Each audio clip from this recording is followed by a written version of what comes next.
Welcome to the JJ Virgin Lifestyle Show with celebrity nutrition expert, fitness Hall of Famer, and four-time New York Times bestselling author, JJ Virgin. JJ is a warrior mom whose knowledge and expertise have helped change hundreds of thousands of lives with over 3.5 million podcast downloads and appearances on Dr. Phil, Dr. Oz, The Today Show, Rachel Ray, Larry King Live. Whoa. This show is about you, not about me. I want to help you find practical, real-world ways to dial in your health and mindset so you can finally lose that weight and feel strong and energized. Stop settling for less than your personal best. It's time to find out how to look and feel better than ever. And I'll be right here with you the whole way. Hey, I am excited today. I'm always excited about these shows. I totally love doing this. And I'm super grateful that you're here because if you weren't here, I wouldn't be able to keep doing this. I'd be really lonely. So one of the greatest pleasures in my life is going to events and conferences and meeting amazingly brilliant people because now I can bring them on over to you. So that's one of the great values of having this show. Is that I have a great place to share all this incredible information with these brilliant people I meet. And a lot of us on this show in this community struggle with a thyroid.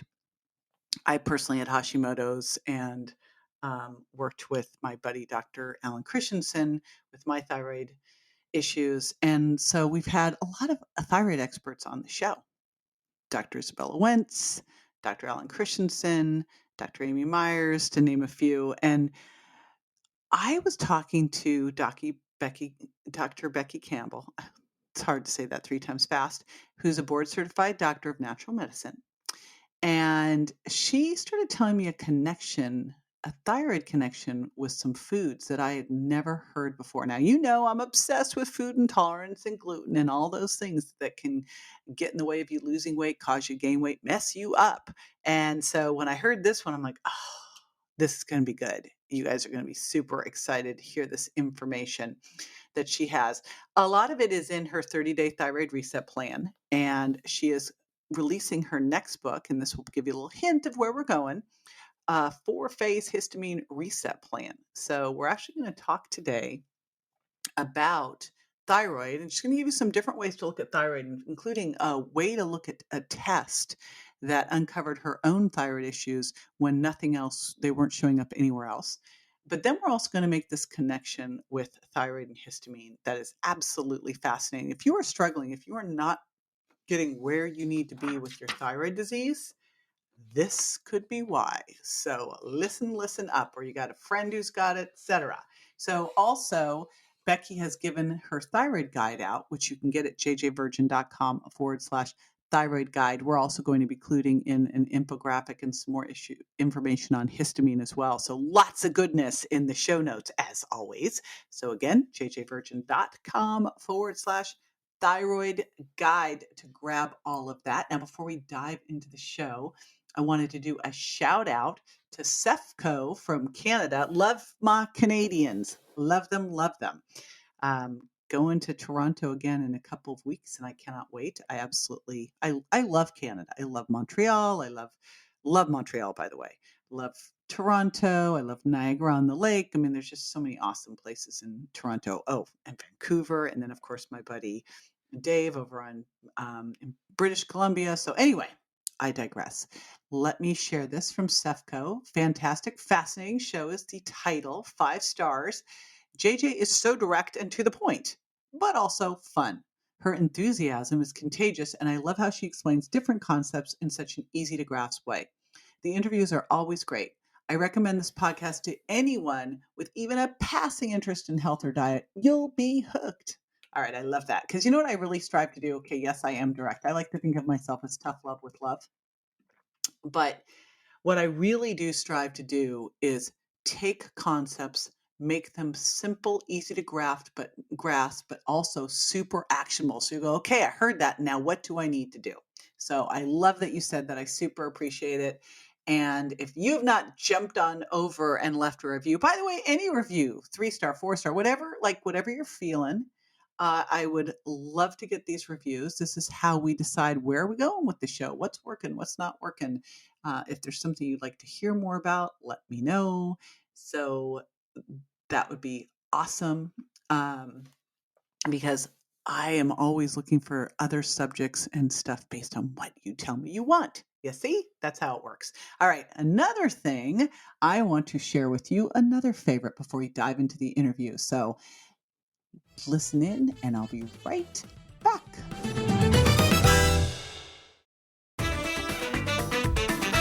Dr. Becky Campbell, welcome to the show. Excited to have you with me. Thanks. I'm so excited to be here. Well, we are digging into thyroid today. And if you're listening, you know that this is a very popular subject in my podcast, but we're going to take a different route today because we're going to talk about some triggers and some foods. There's some really cool information, but I know we've had a chance to talk offline, and I think your story of how you got into this is super fascinating. So let's start there with how you got so interested in thyroid disease. So I was in college and I was under a large amount of stress, and I never had a weight issue before, but I suddenly gained about 30 pounds, and it seemed like it was overnight. And then I was just really, really tired. I ended up getting strep throat 6 times in 1 year, and my hair was falling out in clumps, and I knew something was wrong. And, I went to a bunch of doctors. Nobody had any answers for me. They, used the conventional lab ranges to test thyroid. So my TSH was right at the top of that range. So they told me I was normal.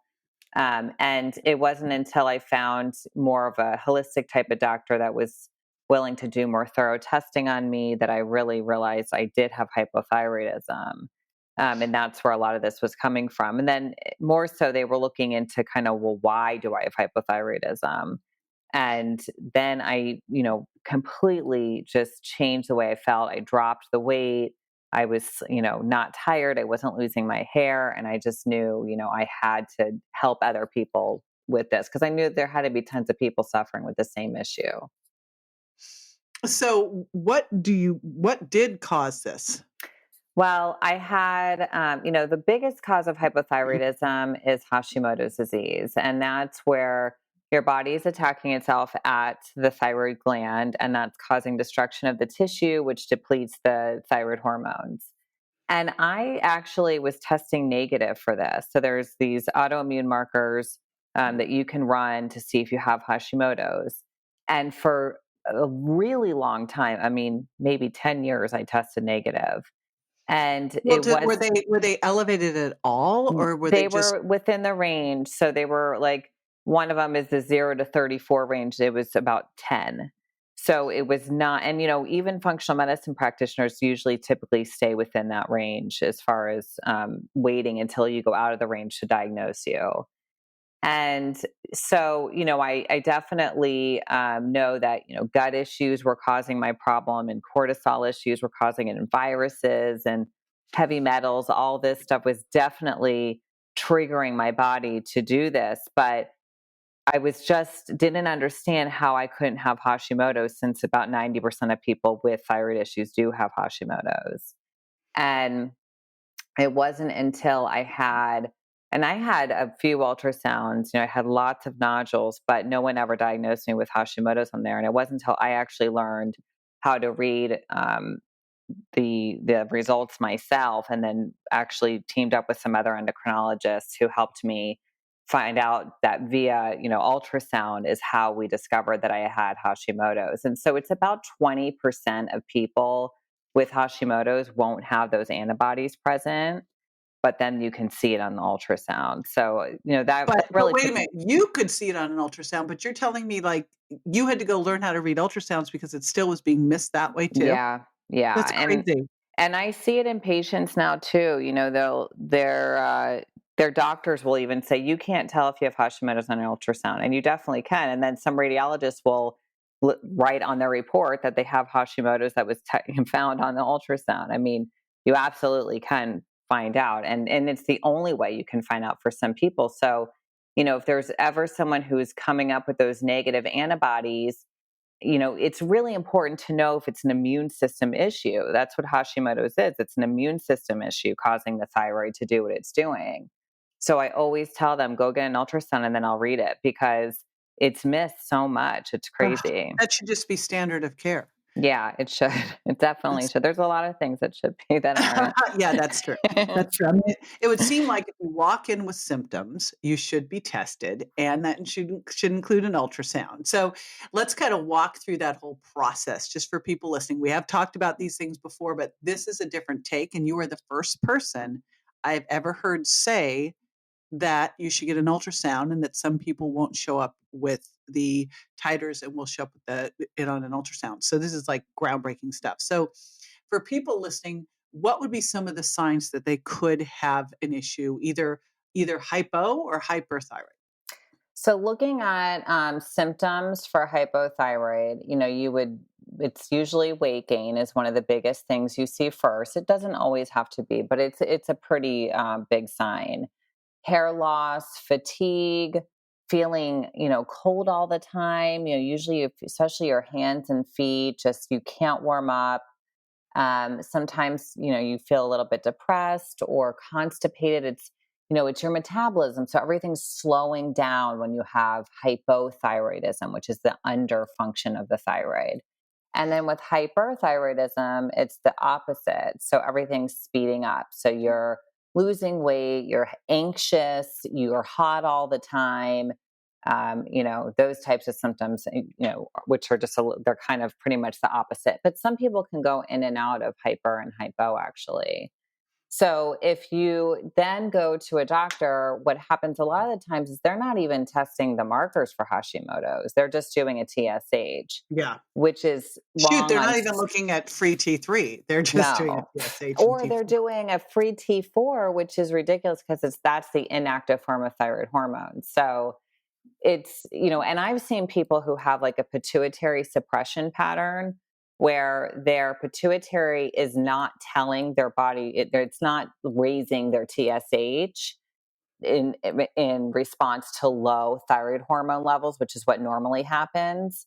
And so their TSH will be like regular. It'll be about a 1, let's say. But then their T3 and T4 are really low.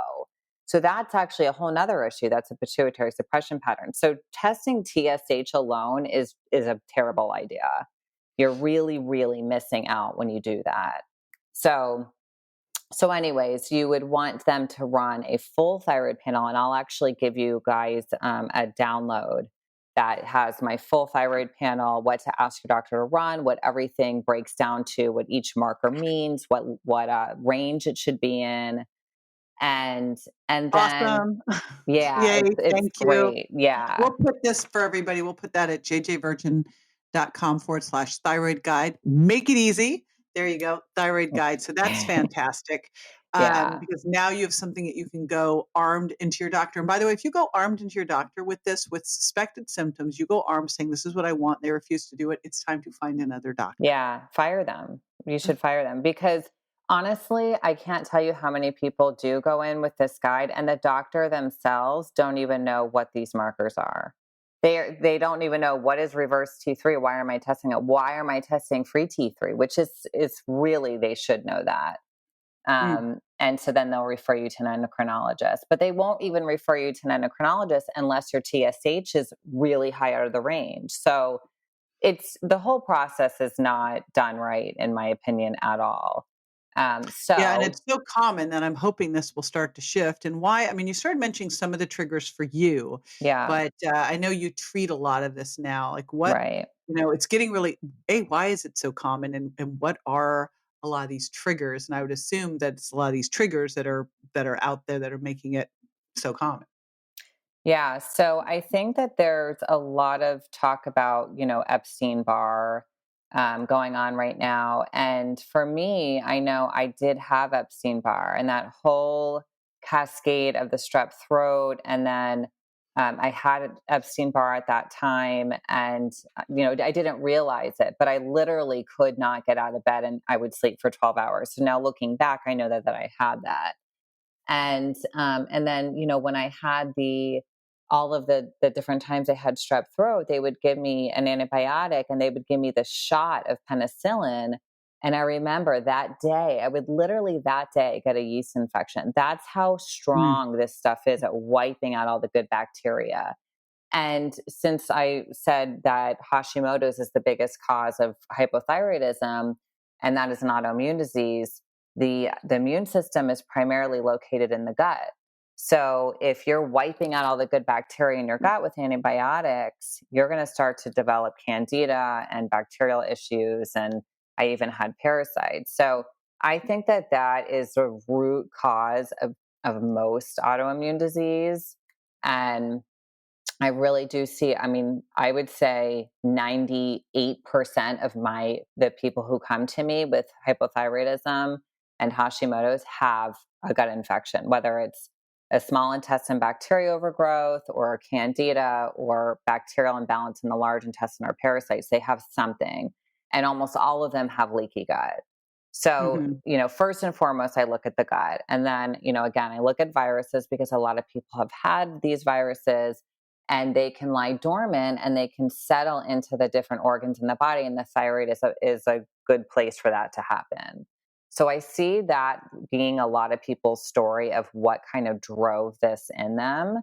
Um, and I think, if you're 35 or older and you've had a cavity, you've had mercury put in your mouth or, any different dental work, they used mercury. And so the same thing can happen with mercury where it gets into the soft tissue of your body and all over your body. And the thyroid is another place that can happen.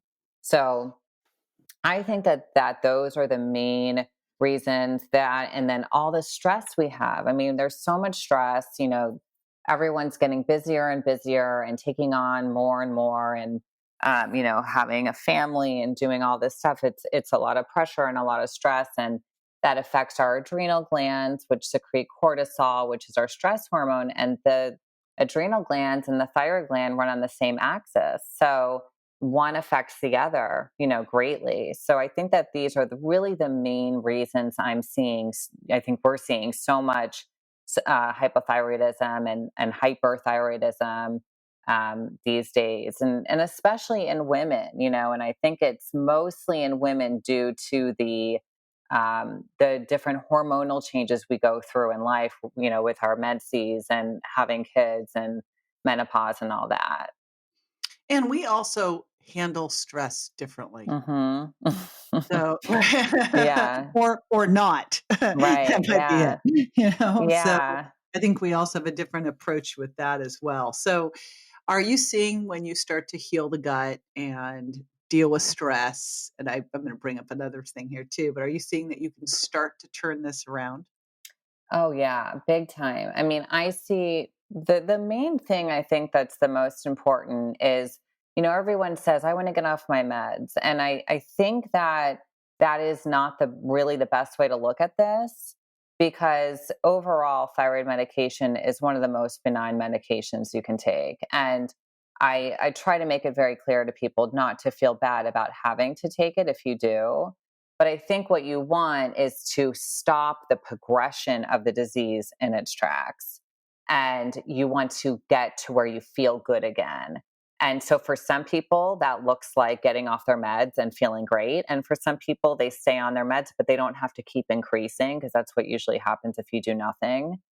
And then they can start to lose weight and have that energy and, have no more brain fog. And that's what we're really striving for.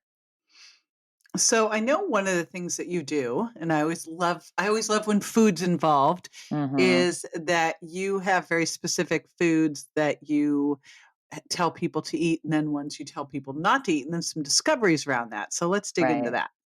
So typically, when you have just if we're thinking thyroid issue, you're going to start eating a lot of, healthy fats, which would include avocados and, fish, low mercury fish and that type of stuff. And you're going to be doing fermented foods, especially if you've been told you have leaky gut, people pile on the fermented foods.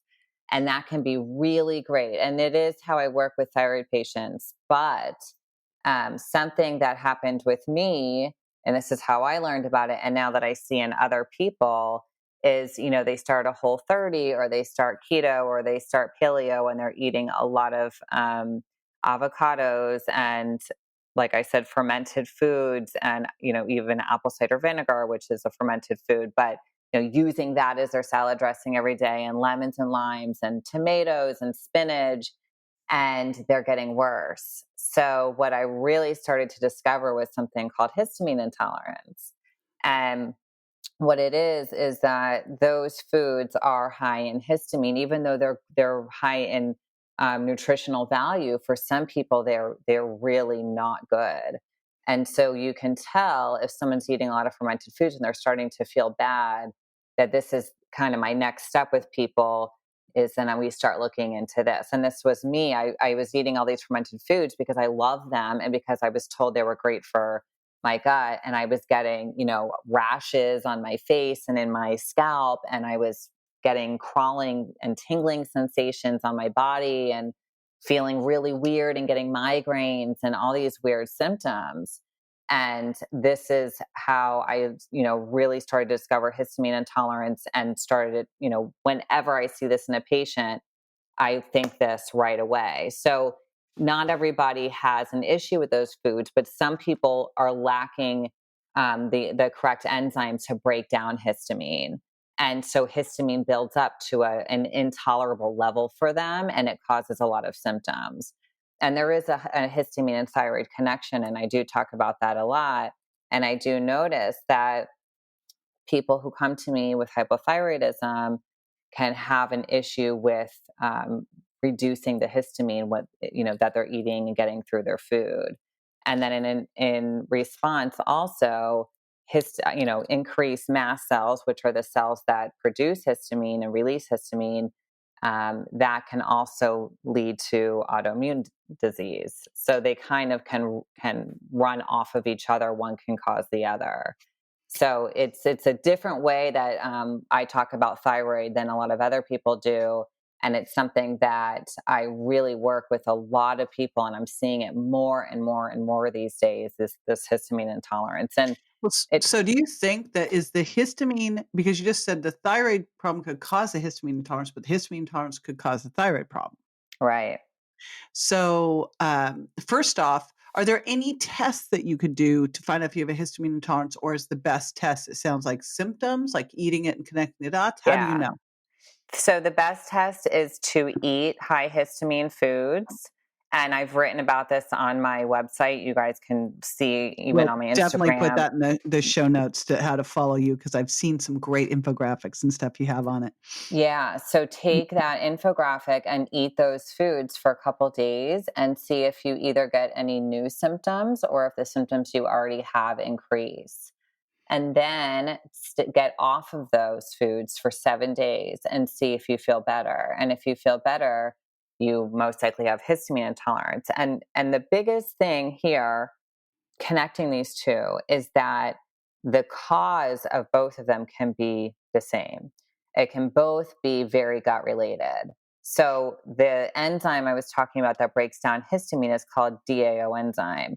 And that is a lot of the times, if you have an issue with your gut, you're going to have a reduction in that enzyme. And then back when we talked about autoimmune disorders, if you have the infections in the gut, you're going to have a decrease in the function of the immune system. So it all kind of ties together, and they all play off of each other. And it's really, looking at the gut is how I work with most people, but I have to alter the diet based on what you have going on. Now, if someone's histamine intolerant, can this be fixed, or are they always histamine intolerant? If they just have histamine intolerance caused by something like a gut issue or vitamin deficiencies, there's different causes, gluten intolerance, different things like that, which again are the same underlying causes of thyroid disease. You can get rid of histamine intolerance. Most people I find have histamine intolerance from having something called mast cell activation syndrome, where the mast cells that produce histamine, they're triggered by there's over 200 triggers to cause the mast cells to release too much histamine. And so your body just can't keep up with that overload of histamine. And then if you're lacking that enzyme to break it down, you just have this overload of histamine. You just start having all these symptoms. So if you have that, that's something you would know if you've probably kind of always had issues. Even as a kid, you can remember, you got hives or you got headaches as a kid or you were dizzy a lot. Then it's maybe not something you'll completely get rid of, but it's very, very manageable. To the point where you don't feel like you have anything going on. And again, the foods high in histamine, give us the list of those again. So fermented foods are really high. Avocados, spinach, tomatoes, eggplant, citrus fruits, dried fruits, anything aged cheeses, aged meats. So like salami, like a charcuterie board is just a histamine nightmare. It's like the best tasting food. But if you think of that, everything in their olives, anything made in vinegar, that type of stuff. And then leftovers can be a problem too, because the longer food sits, the more histamine it produces. And also, people who have leaky gut are also told to do bone broth, which can be great for some people. But when you make bone broth in the slow cooker for 24 to 48 hours, that can be a nightmare for someone with histamine intolerance. So, it's hard. You have to really pay attention to how long things are cooking and how long they've been sitting. And, it can be kind of cumbersome at first when you first realize you have a histamine issue, because you have to freeze a lot of stuff. And, some people can handle leftovers, some people can't. But a lot of times you have to make what you're going to eat and you have to freeze the rest. And, it's not forever. It's really just more in the acute phases. And, I do teach people in phases how to go through all of this. But those are the typical biggest triggers for histamine intolerance. I think the big takeaway here that is so, so critical is that, we hear about all these healthy foods and we tend to get, when everyone was eating kale, and then it's avocados, and then it's coconut. It's like, maybe not. And that's Right. the bigger overarching is, as we start to get more and more and more into personalized nutrition, we'll realize that, there's no one thing that's great for everybody. There There just isn't. isn't. No. And I tell everybody that. I say, like, people will be like, what do you think of keto? And I'll say, I think it's good for some people. For some people, I think it's terrible. It really depends on the person, and everybody's different and everyone's going to respond differently to foods. I think that there's some universal foods that are just going to cause tons of inflammation in the body that everyone should never eat. But, I can't say that everyone should eat every, quote unquote healthy food, because it's going to react differently to different people and their bodies. Yeah. Yeah, I think we're probably in line on the gluten and sugar story. Mm-hmm. So I want to remind Mm-hmm. everybody, jjvirgin.com/thyroid guide. So you're going to get, and I'll also put links to Becky's Instagram and Facebook, because she has great infographics on this. And I know you probably, I'd never heard the connection between thyroid and histamine before. So really interesting stuff. And if you're still struggling and frustrated, this is a great next rock to turn over. So that guide will start helping you get going, along with all her social stuff, because you put a lot of great info out there. So thank you for that. And thank you for today. It was awesome. Super appreciate Yeah, thanks you. for having me. All righty. This is when we answer a listener's question. It could be yours. Hope you're jumping on Instagram and Facebook when I'm live and connecting with me, because I scour those for questions. Plus, I grab some from my membership community as well. So always love to get questions from you. Again, it's JJ Virgin Official on Facebook and jj.virgin on Instagram. So be sure to grab me live when I'm there, or in my membership community on Facebook. So I thought this made a lot of sense. A lot of adrenal issues go along with thyroid issues, as you heard Dr. Becky talking about the gut and stress and thyroid. And way back when, I used to work with a doctor who did a lot of adrenal work, and she would take people off of exercise altogether. I'm just using that as kind of a frame for this. Now, I started out in this world paying my way through graduate school in exercise physiology and biomechanics, and then doctoral school as a personal trainer. And so it's most of my grad work was biomechanics and ex-phys and sports medicine and psych. And then I started in the nutrition side as I got in doctoral school.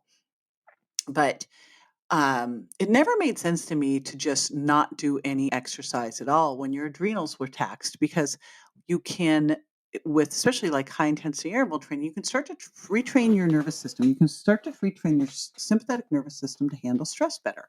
So for me, I thought, here's what exercise does. And it's progressive, right? And super personal. So you push the body and then it comes back stronger. You push the body and it comes back stronger. So if you are under stress, first off, I want to teach your body how to handle stress better. And if you are fatigued, I want to give you a little bit of stimulus and then have you rebuild and a little bit and rebuild. So what I would tell you is super important is to A, listen to your body, B, work with a good certified personal trainer or even better, a physical therapist. In fact, I'm going to be interviewing Emily Kybard on this very topic. But I would tell you to really work up to this. So when I've worked with people who are under a lot of stress, and this isn't during the initial time when you're elevated, your cortisol is elevated. When that was going on with me with my son in the hospital, I would go out and do high intensity interval training, and I would also do some calming work. Things like tapping, being mindful, doing flexibility, stuff that would help lower my stress hormones. I put a lot of this in the Fast Fitness program. We'll put a link to that as well to help you balance your hormones, which is super important. But as I started to work with people with burned out adrenals, what I would work on is just 5 minutes to start. And there's a couple reasons this is important. Number one, we can do anything for 5 minutes. Well, not anything. You couldn't sprint all out for 5 minutes, but you know what I mean. If I said, okay, we're going to do one set of body squats for 30 seconds, and then we're going to step in place for 30 seconds, and then we're going to do a wall squat or a wall push-up for 30 seconds, and then we're going to do arm circles for 30 seconds. You're getting the point. So I would start with very key exercises, very focused on stability, and then build from there. And what I started to find was that worked really well. But you just want to start small and build on it and use your own body as guide. When I do high intensity interval training with people or bursting to blast fat, it's relative to the person. It's very personal. Someone might be able to go run sprinting down the street. Someone else, burst training for them might be walking up a hill. So it doesn't matter. It's whatever you can do for 30 to 60 seconds, all out and no longer. So that is my key takeaway. If you are under stress, and it's not the acute high stress, because that's different. That's where we want to lower cortisol. And that's something like tapping works really well there. And we'll put in the show notes for tapping or Ziva meditation. But if you have got exhausted adrenals where you're just tired and probably now it's playing on your thyroid and you just feel like you're not getting anywhere, this is where doing small amounts of exercise that stress you a little bit and then you recover can help your body get better and build. So that is where I would recommend. All righty. If you've not left a review yet, this is my big ask for you to jump on over to iTunes and leave a review so I can do a big shout out for you on the next show. See you next time. Bye. That's all for this episode of the JJ Virgin Lifestyle Show, which marks another step towards a healthier body and mind. Don't forget to rate, review, and subscribe to the show, and we'll talk to you next week.